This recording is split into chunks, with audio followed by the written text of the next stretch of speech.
All right, so let's get back into chapter 30. Last lecture, I introduced to you what Faraday's law is kind of trying to answer, and I showed you guys this situation here, right? That Faraday set up this experiment, and he noticed that when you have these two when you have these two currents that aren't right directly connected to each other. Um, these two circuits, I could say, are electronically independent from each other as far as current is coming from the battery. The current coming from the battery is not going to this circuit, right? Two kind of, I won't say isolated, but two separate circuits. And what we saw was that this current here, you see a jump in current, even though it's not connected to a battery, when this switch is either turned off or turned on.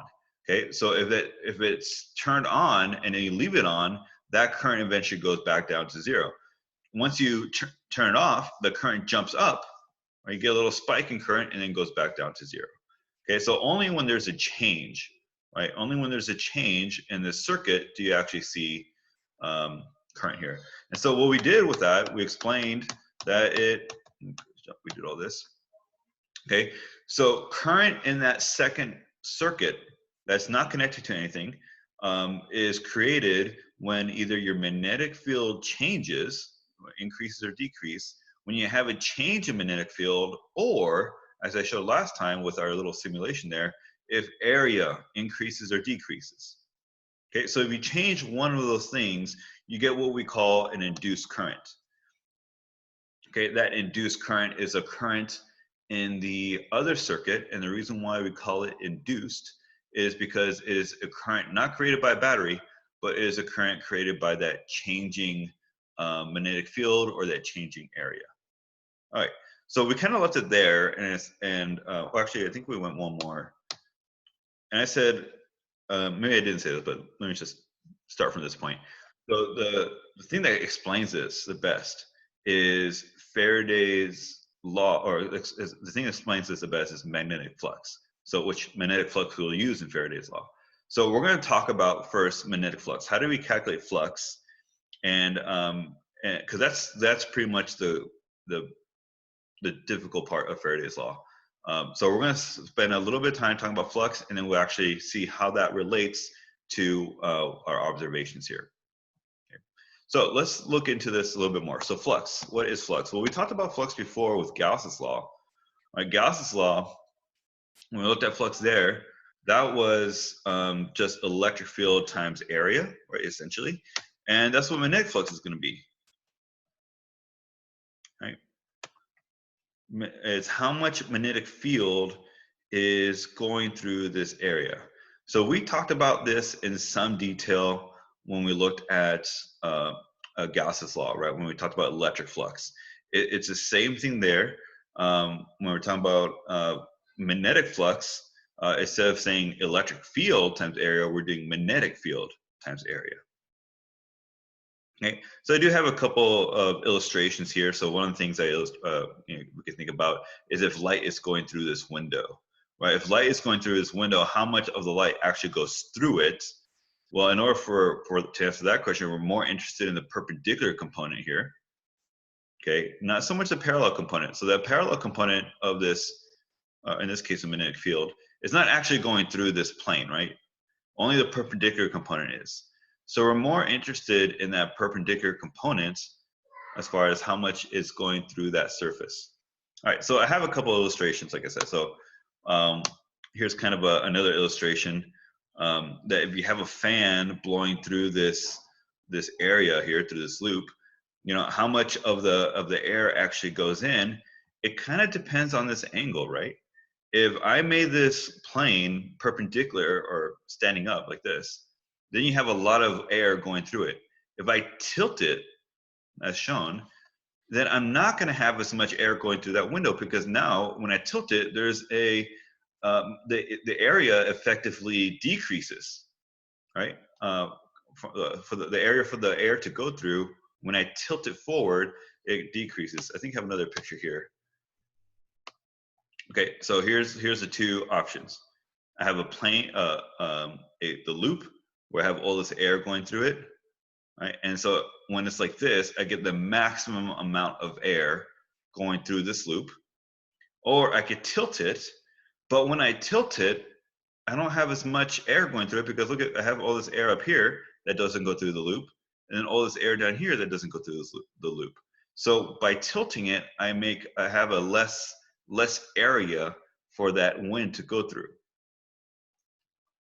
Now here's another view of it, right here. And here's the one where I haven't tilted it. Right, you have the full loop, and you can see all these dots. You know, represents a vector coming out of the page, right, coming out towards you. So I have all this air coming towards you, and of course I'm gonna say that we're gonna make the connection that this is just gonna be a magnetic field, right? Magnetic field is going through this loop, right, giving us a flux. If I tilt that loop, look what happens to my area. My area effectively becomes smaller. Okay, so now I have less magnetic fields, or less air in my example, less air going through the loop, and so I'm going to have less flux when it gets tilted. Okay, so so that's kind of the idea behind it. Let me have one more. Okay, so actually I'm going to draw this out because I think it's easier to explain what to draw it out. But just a quick, so we're going to do this with magnetic field. When we say theta equals 0, actually let me start drawing this out because there's a lot of nuance here that I have to be really careful with as we do flux. And you guys, I think a lot of you remember the crucial parts about flux from Gauss's law, but we could also use a refresher, right? So magnetic flux. Oops. That's what we're going to be talking about. And so let me get a little bit more specific here. Let's say I'm going to look at those two scenarios I had. So one scenario is, let's say if we're looking at it from the front. So let me actually say front view here.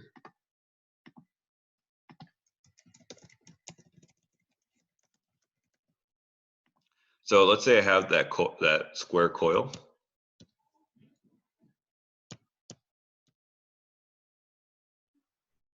And then I have a whole bunch of magnetic field coming out of the screen. So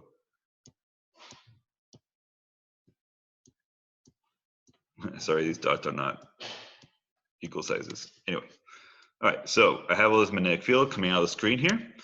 That's from the front view. And so this would be when it's completely when the loop is completely flat, right? And magnetic field is coming out. The side view of this, look at this side view.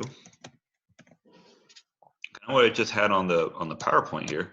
For the side view, you have that coil, the perpendicular, and then the magnetic field looks like this.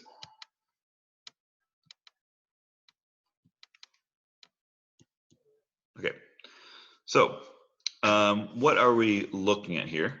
Well, we're trying to find how much magnetic field is actually going through this area. And we're always interested in the perpendicular component of the magnetic field, right?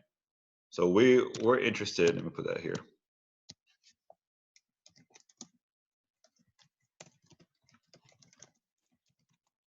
Oops.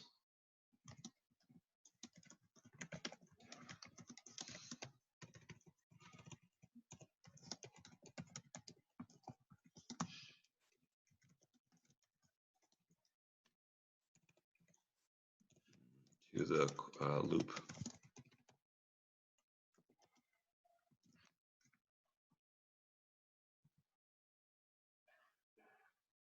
I don't know why I did that. That's right. Let me see. Okay, there.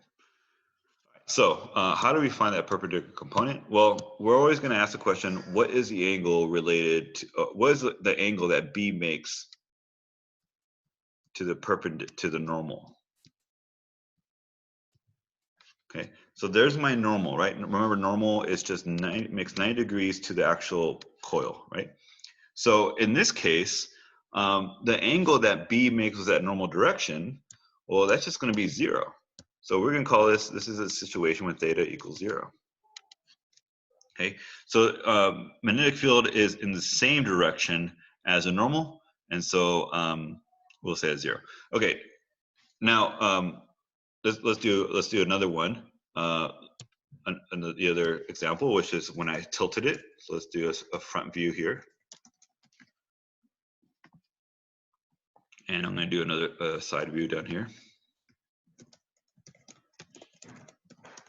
So let me start with the side view. How does the side view look like when I tilt it?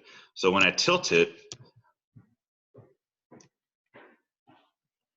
here's my coil. Let me draw my normal direction.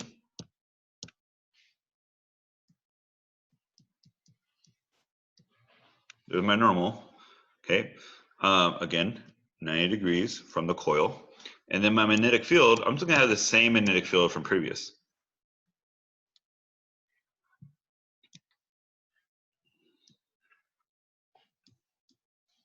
Okay. So what we want is this angle here, right? If we want to get the perpendicular component to the coil, it'd be helpful if we knew this angle, theta. Okay. All right. So the front view, if we tilt this, like I said before, you get less effective area going through it. So the front view might look something like this, a kind of smaller rectangle here, and then of course we have all our magnetic fields coming out.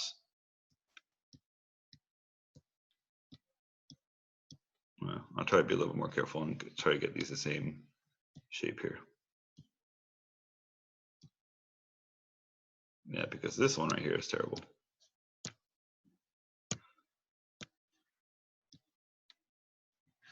Okay, so I have all this magnetic field coming out there. But if you compare the two, compare this is, you have a larger effective area, so because of the angle is 0. So you have more flux in this picture. Now you have less effective area, so you have less flux in this picture. Okay. So how do we actually mathematically find this flux? Okay, so that's kind of the concept behind flux, but mathematically, the way we find flux is well, if we're looking at let's focus on this general picture down here. The way we would find flux is we need that perpendicular component, right? So so that's my flux, symbol for flux, and I put flux with a B there to kind of distinguish it from electric flux, right? Because we use the same symbol for electric flux. So that's a magnetic flux right here. And we're going to equal, well, we want the perpendicular component, right, of B. So B cosine theta times the area. I can write this, B A cosine theta. Now, I could even be more general than this, because let's say I had a slightly different situation. Well, yeah, let's say I had a slightly different situation than what I have here. What if these magnetic fields were, instead of going to the left, we're going to the right? I still have the same angle. Let me move that. There you go. Okay, so the magnetic field still makes the same angle, right? But surely something has to be different, because now the magnetic field is going in that different direction. Okay, so the way we take that into account is by taking this BA cosine theta and making it a little bit more general here. We have a tool, a mathematic tool that we could use to kind of take care of these situations.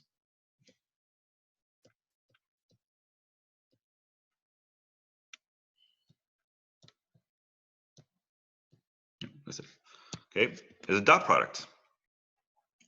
All right, so the dot product, which is still BA cosine theta, right? Dot product is just BA cosine theta. So the dot product is going to get, we'll take this into account, right? So now, if we're going to do the dot product here, these vectors, it's not so much that it's an angle theta anymore, because when we talk about dot product, we care about the direction as well. right? So the direction, so how does this affect the angle? It wouldn't be this angle. Oops, let me erase that. That's not the angle we would use for our theta. The angle we use for our theta is always it's going to be it has to do with direction. It's B from B to N. That'll be our theta. Okay, so the direction does matter, and in this case, you would get a negative flux instead of a positive flux, which is pretty important because we're going to be using that. Okay. Okay, so a couple of things here when you're actually just calculating flux. First of all, you have to make sure you're looking at the right angle. I think it's really easy to go through calculating flux and then completely miss which angle are you interested in. And then the other thing is make sure we're talking about positive flux or negative flux. If the magnetic field is going in the same direction as how you define your normal, go here, like in this scenario, right? B and N are in the same direction, both of them pointing to the right. So in this case, you would have a positive flux. In this case, magnetic field is going to the left, whereas normal is pointing to the right, ish, up and to the right. That will give you a negative flux here. Okay, so we have to, this is what the dot product does. The dot product kind of takes that into account. Another thing to remember for flux is that when you do dot product, so dot product gives you a scalar, not a vector. So we're dealing with a scalar here. Flux is a scalar. You can have positive flux and negative flux like I described, but flux itself is not really a scale. It's not a vector. Although there is a direction. Yeah, and it definitely, yeah, Jake, you're right. It definitely depends what you set your normal to. But however you decide to set your normal, you stay consistent with that for the rest of the problem. Right, and so you might get a positive flux for an answer. Somebody else might get a negative flux. What we're going to see when it comes to Faraday's law is that we care more so about the change in flux, not so much what the value for flux is. So yeah, it is going to be dependent on how you choose your normal. But you'll get the same answer at the end. Okay. All right. So what I have here, this equation.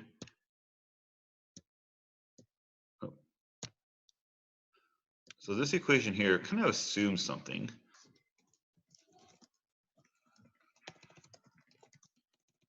Assumes a constant magnetic field and constant angle, I guess. Okay, so there is a bit of assumptions here with this flux equation. So if we wanted to broaden out, what if we didn't have a constant magnetic field, either constant in magnitude or constant in direction? How would we deal with that? And so I'm going to spend a short time on this. We're not, because we're able to simplify it quite a bit. So let's say I had some kind of weird kind of balloon or curved shape area, like a sail. You can imagine that. Okay. Oh, sure.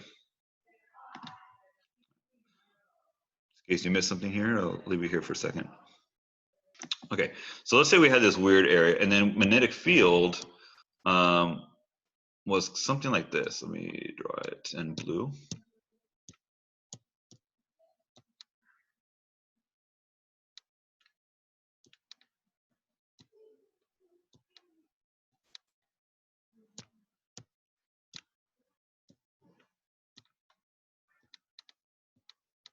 Okay, so here's my magnetic field, and you can see the magnetic field is kind of changing, right? It's getting almost weaker as I go down here.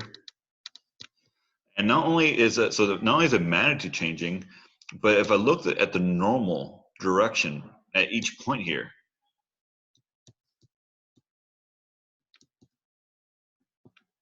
that normal direction keeps changing as well. And this one could be like this, I guess. Okay, so in that case, for every single little segment of area here, which I'll call dA. And as soon as I write that, I think you know where I'm going. Okay, so every little dA segment there is going to have a different angle and a different magnetic field. So the most general way of writing flux that will take care of any situation, magnetic flux, is going to be your integral across this area, b dot dA. Okay. So like I said, that's the most general equation for it. Now you want to make sure before you simplify this,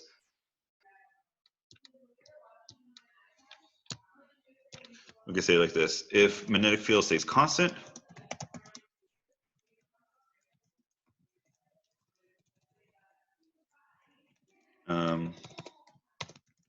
in magnitude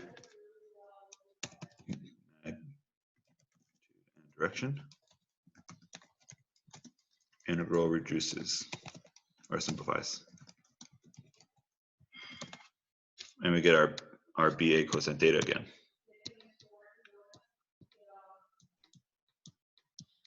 Okay, so we just got to make sure that when we're doing magnetic flux here, kind of like when we did Gauss's law, right? For Gauss's law, we had a similar integral to this. Just replace B with E, and you get flux for electric field. But for Gauss's law, I said, well, let's make sure we reduce this as much as we can, and so this is kind of the conditions we're looking for. We want a constant magnetic field. Not only as far as its magnitude, so we want these B's to all be the same if we could help it, but we also want the direction to be the same, right? So most of our examples are going to follow this, and if it does, then we could simplify flux to this. Of course, you just got to be careful about that angle, like we said last time. That angle is always defined between B and the normal, right? As I described back here. Okay, B is going this way, normal is going this way, so we want the angle between them. All right, so just be careful about that angle, but don't let this scare you. We could simplify that quite a bit, depending on those conditions. Okay, so let's try one example here. Let's find flux through a solenoid. Okay, so we're going to do that. Let's find flux through a solenoid. Now, solenoid is kind of a special example, right? Because we talked about solenoid at the end of chapter 29, and that solenoid, let me draw it out like this, which is a whole bunch of loops. But depending on the direction of current, you know, we might have magnetic field going in a certain direction. Let's say the magnetic field from that solenoid is going this way.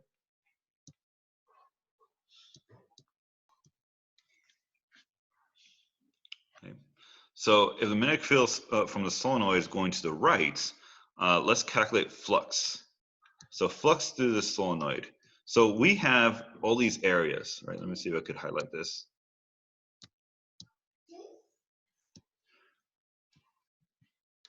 So here's an area here. There's an area there. All right, all these are areas that the magnetic field is going through. Okay, so let me just draw one of those down here. And so we're gonna have to draw a normal direction. I'm gonna call my normal direction. And remember, you guys, you could pick what direction you want your normal to look like.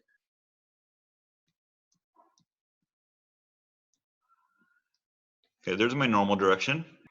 And then as shown in the picture here, magnetic field is going this way. So a pretty easy case, right?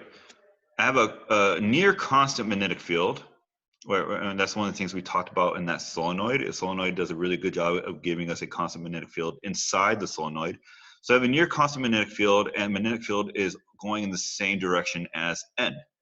So this flux simplifies to just really BA. Actually, let me go back a little bit. BA, this is B from the solenoid. times A. But for the solenoid, you have all these loops, right? In the picture, I showed 4 loops, but let me just say general. Let's say general and say you have n number of loops. Okay, so let me just plug in here. Magnetic field from a solenoid, we said was mu0 n I over L, the length of the solenoid. So that's magnetic field from the solenoid. Area, I'm just going to keep it as area. I mean, it's pi r squared, right, for the circle. So I'm going to keep it A times n. So mu0 n squared A over L times I. Okay, so for a solenoid, just applying flux there, we see that the flux through a solenoid depends on a couple things. It depends on all this, and we'll come back to this later because it's going to be really important for something called an inductor. But it depends on N, A, and L, which are all like kind of like physical dimensions or the physical properties of that actual solenoid, right? Of the physical solenoid here. So N, A, and L all have all those physical properties. And then you have, of course, your constant here. And you have I, right, which is the current. So the more current, and it should make sense, the more current gives you more magnetic field, and the more magnetic field gives you more flux. Okay, so that makes sense that flux is proportional to current, right? More current, more flux. Okay. All right. So this is what flux is, and this is how we calculate it. So let's move on. How do we actually use flux now to go back to our observations, to explain our observations? So let's go back to our PowerPoint here. And we talked about all this. Right? The unit here. Good thing I have it up there. The unit is a Weber. So the unit for flux, we call it Webers. It's just Tesla meter squared. And again, you can see there, what does magnetic flux depends on? So this is pretty important here because in the problems, when we start doing Faraday's law problems, we need to know how magnetic flux changes. So we need to know what does magnetic flux depend on. So it depends on the strength of the magnetic field. If your magnetic field changes, then your flux changes. If the area of the loop changes, then your flux changes. Or if the angle between the face of the loop and the magnetic field, between the normal direction and the magnetic field, if that angle changes, then your flux changes. All right, so when we do problems, we're looking out for these 3. If one of these or one or more of these change, then we're going to have a change in flux. And I'm going to keep mentioning that because, again, we're not so interested in flux itself when it comes to Faraday's law. We're more interested in how the flux changes. Okay, so that's what we're interested in. So we need to keep an eye on that. How are these 3 changing within our problem? Okay, so we have our units there for flux. Let's see how we actually use it. Okay, we're gonna have a short time here, so we don't have time for all these fun little things. Okay, and we could do this. This is super easy though. At a particular location, Earth's magnetic field is 50 microteslas. Oh, you know what? Let's do this because it kind of be a good example. Particular location, the Earth's magnetic field is 50 microteslas tipped at an angle 60 degrees below the horizontal. Okay, so that is the magnetic field, right? Magnetic field is that. So let me just draw that magnetic field then before I go any further. Whoopsie.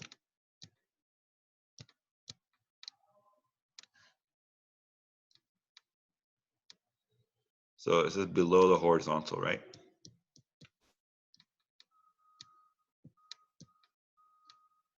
Okay.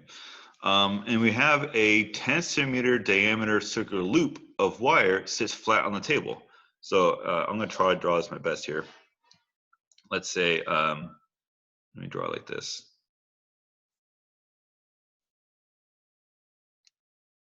All right, here's my magnetic, my loop here. Sits flat on the table. what is a magnetic flux through the loop? Okay, so we know the equation, right? This, if magnetic field is constant, and we assume that magnetic field state is going in the same direction at this location, which we could assume here. Magnetic field does change depending on location, but it's not going to change within this area, right, of our loop. So all those things are constant. So we could say BA cosine theta. Remember what theta is, though. Theta is between the B field and the normal. So don't go through these problems so quickly. The angle we want to use is not the 60 degrees, right? We want to use, let me put that in a different color. This angle right here, which will be 30 degrees. Okay, so when I plug in my numbers, it's going to be 50 microteslas.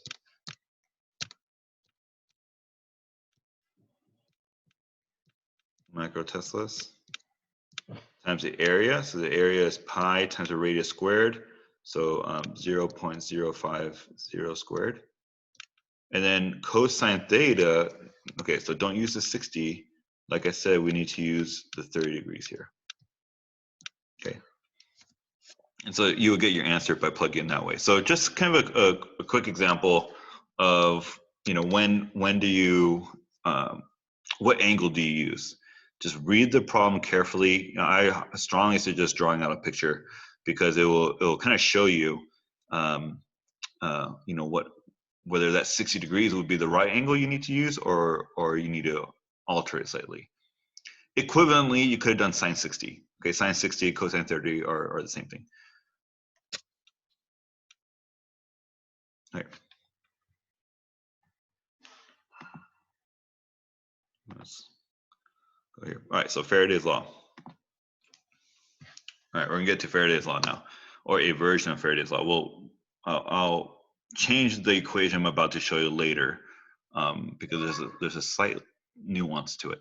Okay, so going back to Faraday's law, we're looking at the change in magnetic flux, right? So what Faraday saw as far as what creates that induced current is not so much just magnetic flux. You always have magnetic flux. You could have a magnet in front of a coil, and if that magnet is just sitting there, you do have magnetic flux, right? If the magnet is just sitting there, it does give you a magnetic flux through that coil, but remember, we didn't see current until that magnet started moving. Once that magnet started moving, then we saw current. So we have to see a change in one of these three things, right? Either the magnetic field, area, angle, or a combination of these. Okay, so there has to be one or more of these has to be changing. Once this is changing, then we saw an induced current. So Faraday's law says this, that induced current, or that changing flux, creates what is known as an EMF, right? A voltage, and that voltage is responsible for creating that current. Okay, now in the textbook, this is a little nuance here. I'm going to build up to what the textbook has, but your textbook actually writes, I believe your textbook writes like this.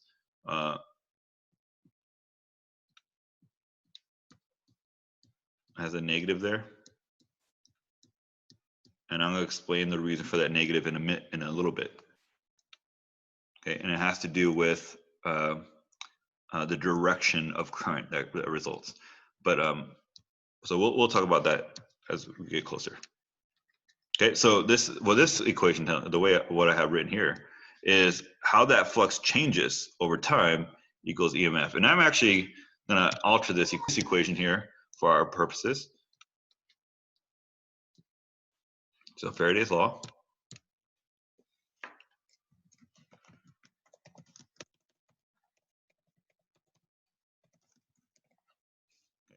So Faraday's law, we're gonna write like this. So EMF equals absolute value of d phi b over dt. Okay, we are more interested, like I've been saying, how that flux changes and the rate at which it changes with respect to time. Okay, the faster this flux changes for whatever reason, right? Changing the area, changing the magnetic field, changing the angle. All right, however way you change flux, the faster you change this flux, the more voltage you get. And once we get voltage, of course, we could use Ohm's law to figure out current. Okay. We would need to know the resistance of that loop, but say we had that resistance, we could use it to find current. Okay. So I just want to do a couple examples with Faraday's law here. And then we'll do one example and we'll take a break and we'll come back and do the second example here. Okay, so let's do one example. So just do it off to the side here.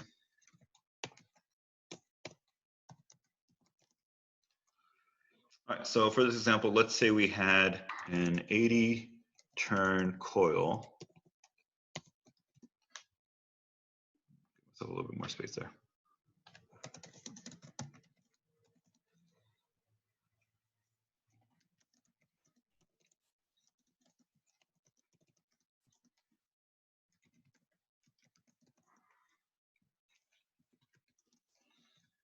It's tricky putting Greek in here. Ohms, magnetic field is magnetic field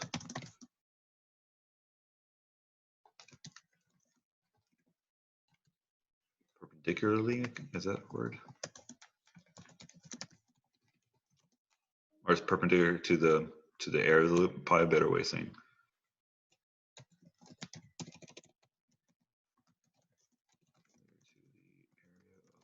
Loop. Okay.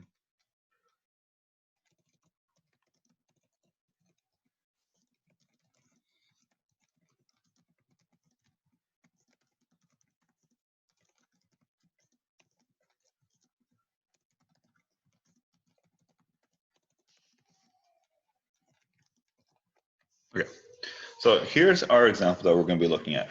So we're told about this coil has this radius and this resistance, and then we're told that there's a magnetic field, and this can be an external magnetic field. Okay, so we're not looking at the magnetic field created by the coil here. This is an external magnetic field that's going to be perpendicular to the area.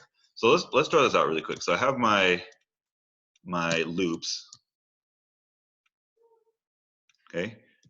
N equals 80, so 80 turns there, and of course I have my radius and my resistance, and then my magnetic field, which I guess I'll just do in red, is going through this, right?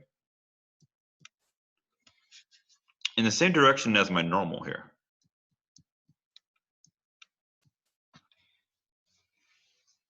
Okay, so that's the situation. The question is, how does this magnetic field need to change in order to create an induced current of 4 ohms? Okay, so we're starting to relate here in this problem that change of magnetic field, and more specifically or more directly related to current, the change of flux. All right, we're looking at how the flux is changing, and that's going to tell us how we get that current. So Faraday's law says this. Put that in black here. Just rewriting what I have on the right side or left side of the board there.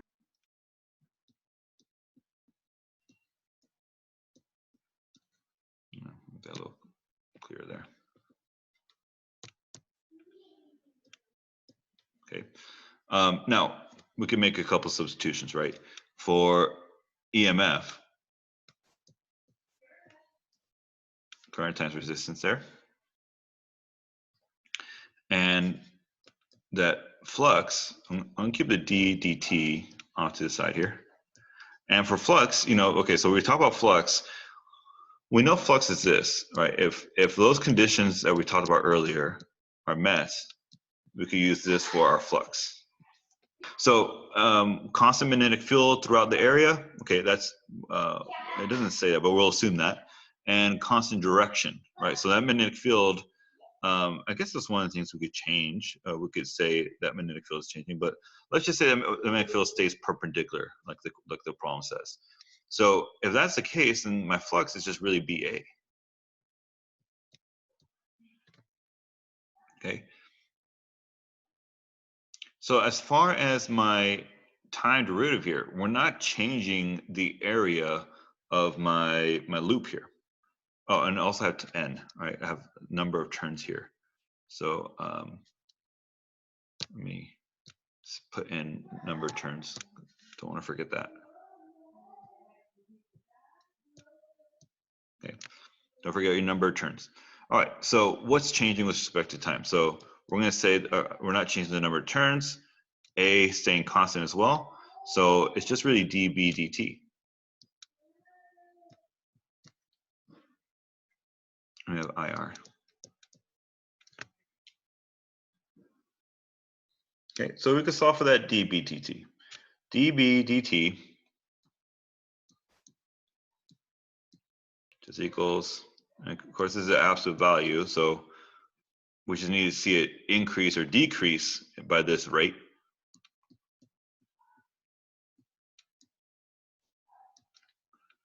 Okay, and we have all those values, right? So I is a 4.0 amps.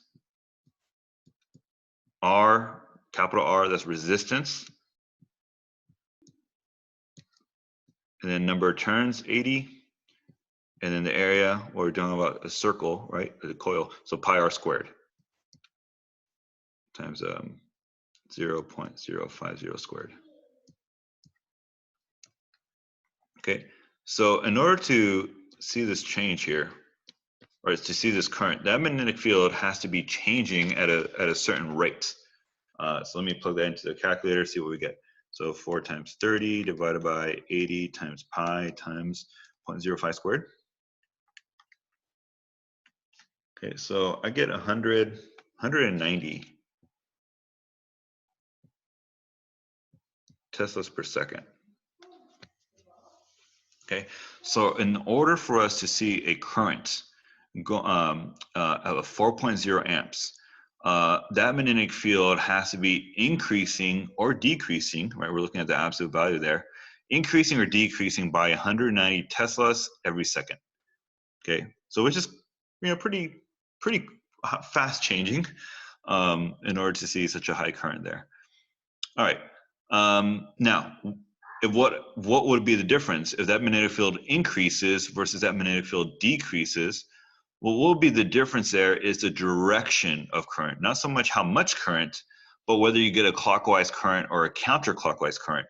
And that's the thing that we're missing with this Faraday's law, or at least the way I wrote it. It doesn't connect how that flux decreases or increases. It doesn't connect that to the current. So we're going to add to this in the next section here as we talk about another law that kind of goes hand in hand with Faraday's law called Lenz's law. So we're going to look at Lenz's law next.